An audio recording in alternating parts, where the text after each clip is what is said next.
ફરિયાદ કરવામાં આવે છે કે સુલિયા ડુંગર ઉપર જે ક્રોસ લગાવવામાં આવ્યું છે એને હટાવવામાં આવે. આ બાબતે અમારો સખત વિરોધ છે અને વિરોધ રજૂ કરવા માટે આજે અમે પ્રાંત સાહેબને રજૂઆત કરવા આવ્યા છે.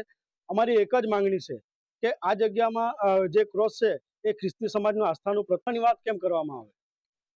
એ જ જગ્યામાં અન્ય દેવી દેવતાઓના પણ સ્થાનક છે. અમને એનો કોઈનો વાંધો નથી.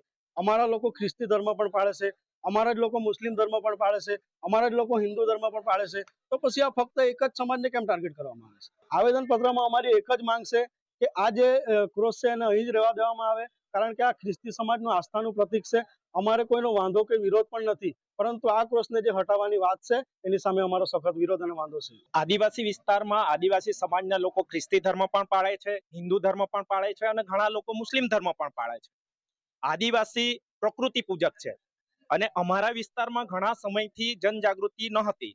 અમે પણ સોનગઢમાં 150 લોકો સાથે આદિવાસી દિવસની ઉજવણી કરેલી. આજે હજારોની સંખ્યામાં 50,000 થી પણ વધારે લોકોની સાથે આદિવાસી દિવસની ઉજવણી કરીએ છીએ. અમારા વિસ્તારમાં જે ધર્માંતરણની વાત આવે છે એ અમે બિલકુલ એ વાતમાં માનતા નથી, કારણ કે અમારા વિસ્તારમાં પણ ખ્રિસ્તી ધર્મના લોકો વસે છે અને અમારા વિસ્તારમાં પણ ધર્માંતરણ થાય છે એવું નથી. લોકો સ્વેચ્છાએ જે પણ ધર્મમાં માનતા હોય, જેમની આસ્થા હોય એવી રીતે તેઓ ચર્ચોમાં પણ જાય છે, મંદિરોમાં પણ જાય છે અને ગામડાઓમાં સંપીને રહે છે. દરેક પ્રસંગોમાં ખ્રિસ્તી સમાજના લોકો હોય તો હિન્દુ સમાજના પ્રસંગોમાં પણ જાય છે અને બધા હળી મળીને રાષ્ટ્રીય પર્વ હોય, સામાજિક પ્રસંગ હોય કે કોઈ ધાર્મિક પ્રસંગ હોય, બધા ભેગા મળીને કરતા હોય છે.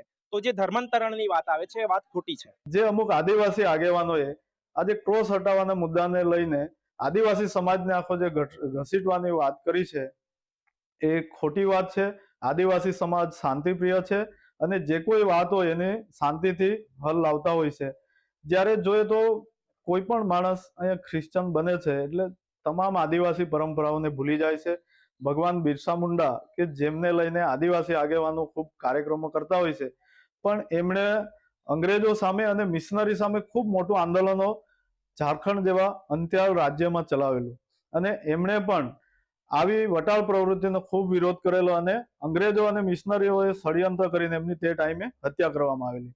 એટલે એવું કંઈ નથી કે આદિવાસી સમાજ આની વિરોધમાં છે કે આની સાથે છે, એવું કોઈ વાત નથી. પોતપોતાના ધર્મની રીતે બધા કરતા હોય છે, પણ અમારા કાર્યકરો પણ એમાં છે. જો અમને હજુ મળ્યા નથી, અમને મળશે તો અમે એના માટે ચોક્કસ રજૂઆત કરીને શું થઈ શકે સરકારી ધોરણે અમે જોઈશું.